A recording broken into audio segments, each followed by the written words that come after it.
This is Sunrise FM 96.1. Chris Anibuogo is my name.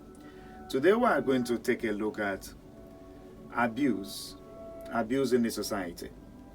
And I have joining me on the program this morning, Reverend Father Walter Mary, a Carmelite priest at the Enugu Diocese.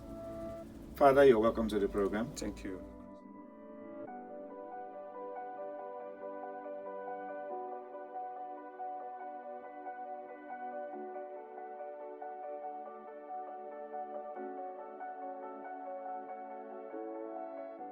Then I have seated next to him the founder of A Conversation with Gift Patrick, all the way from New York City.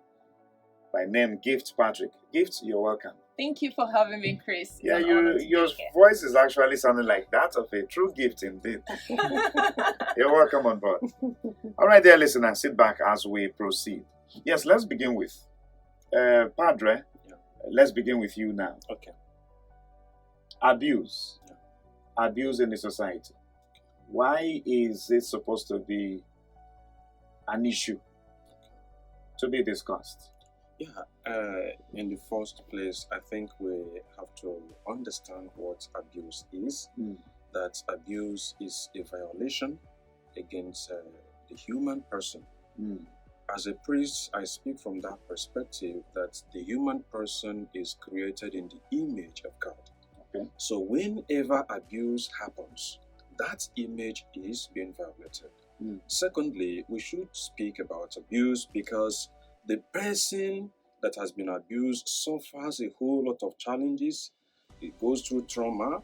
The person suffers psychological challenges, emotional breakdown, and the whole lot. So we need to talk about abuse to enlighten people about the impact it makes on the person who is being abused, and also the person, the abuser, what in quotes, most often they think they are benefiting, but nothing comes out of it. So generally, we see abuse from that perspective that is an offense against the person being abused. All right. Yeah. So it's.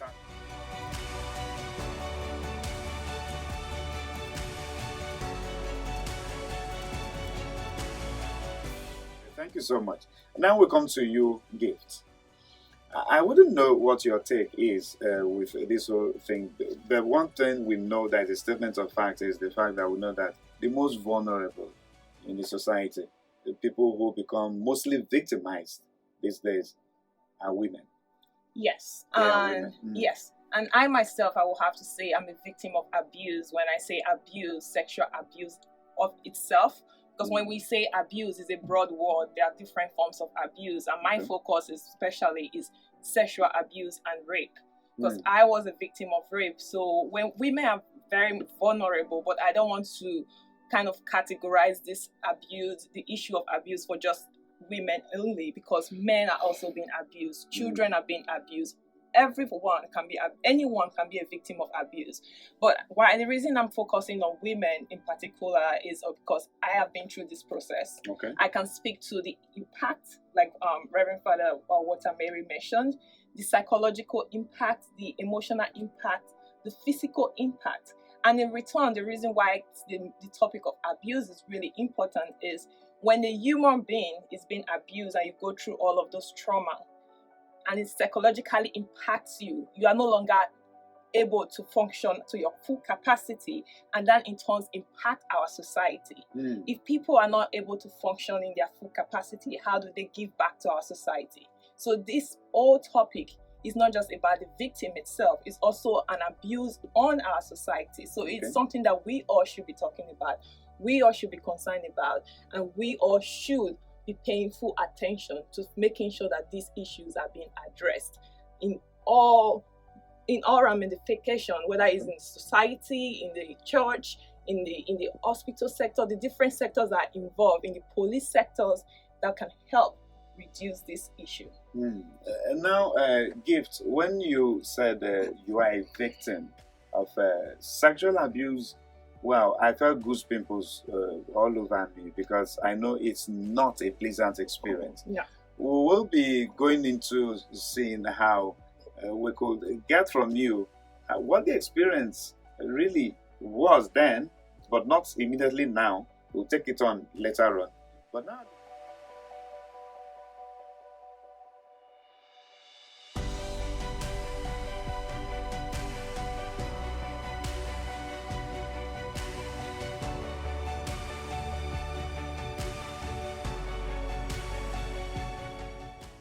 as a victim, were you ever traumatized? Yes, for a long time.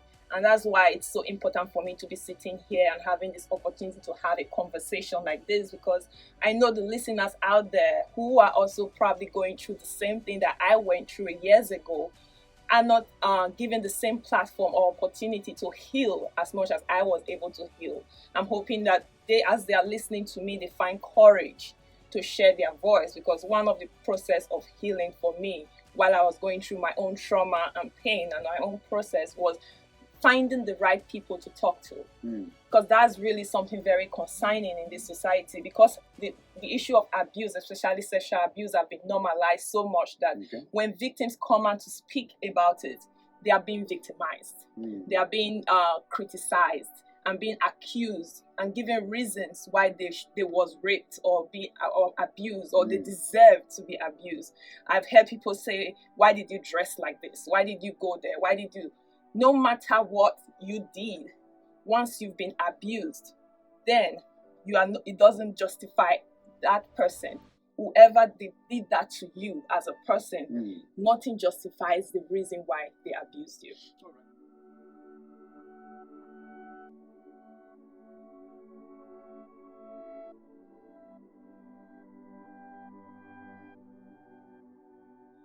All right, Father Walter Mary, I wouldn't know, what is your take in all of these things? You are a priest in the church, and what's your take?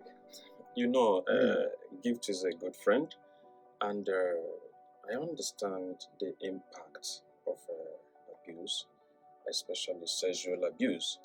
But then I've also come to see, as a priest, working with people, encountering people, that you see there's so many persons, especially ladies and females. So they suffer a whole lot of challenges. Now, even as a priest, working with people, you meet these people. So how do we help them?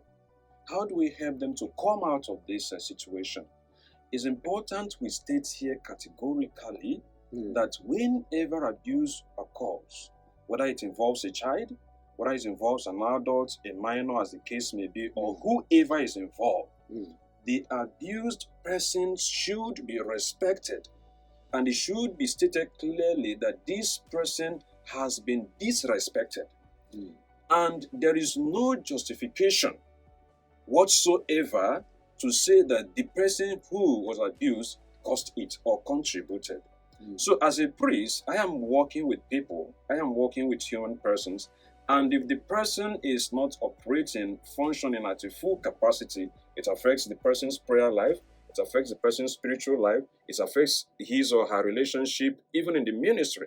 So we want to see how to help people at the grassroots to understand that when you have been abused, there's a way out. And the person also who abuses people should understand that what they are causing, what they are creating, affects the church, affects the society, and also damages the human person. No.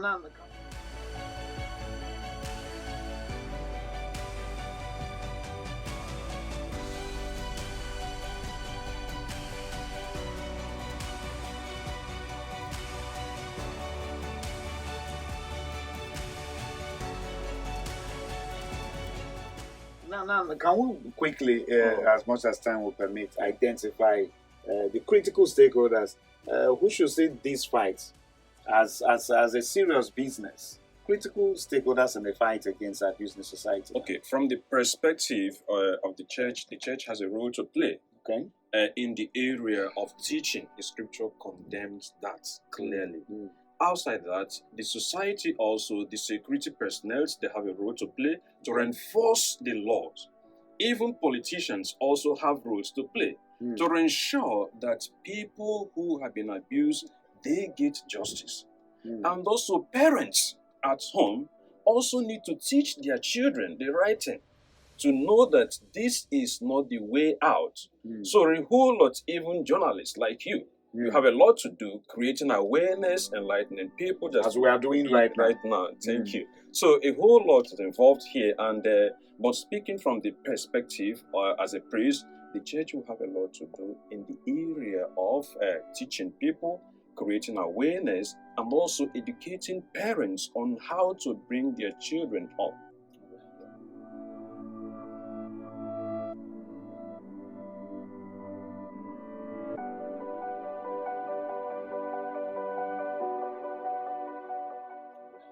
Thank you so much, Father Walter Marion. We must say more kudos to your elbow as you go on this crusade.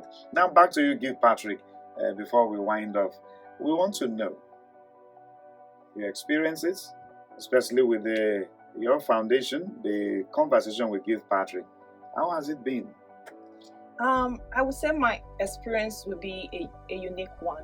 Everyone who has been abused have a unique experience, whether it's a healing process for them or just going through the trauma. For some people have actually buckled it up because that's their own process, or they probably don't have a platform or people or mentors to share their story with to help them heal.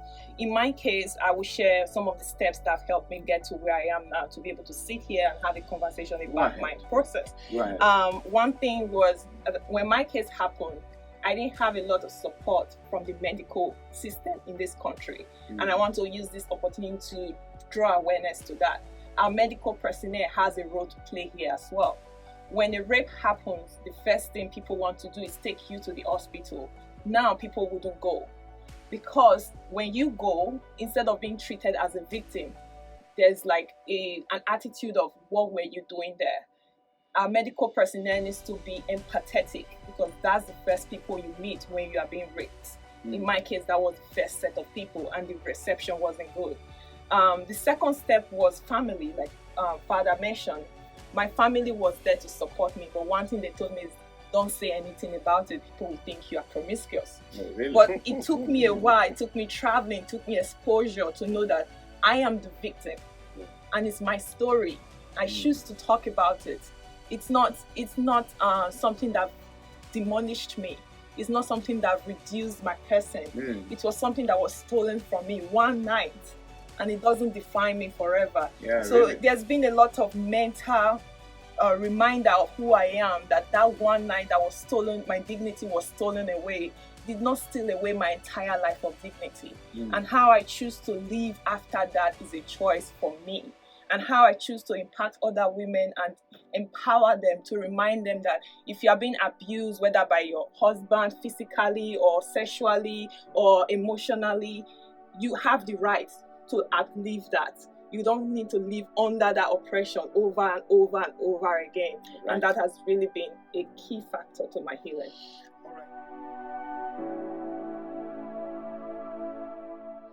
All right, Gilpatrick, I must say, we will continue with the conversation in subsequent series, because this is really an issue of utmost importance to the society, especially when we deal with society at the local level, because some of these things are there. Most of the cases are not even reported in the first place. We're only dealing with reported cases. And we must have to say thank you for owning up, taking ownership of your person, and say, okay, I must see this as an agenda to carry out campaign on. And just before we end, I'd like to add, because you mentioned that most of these cases are happening locally. A majority of rape victims does not report their rape, because it is done by people they know.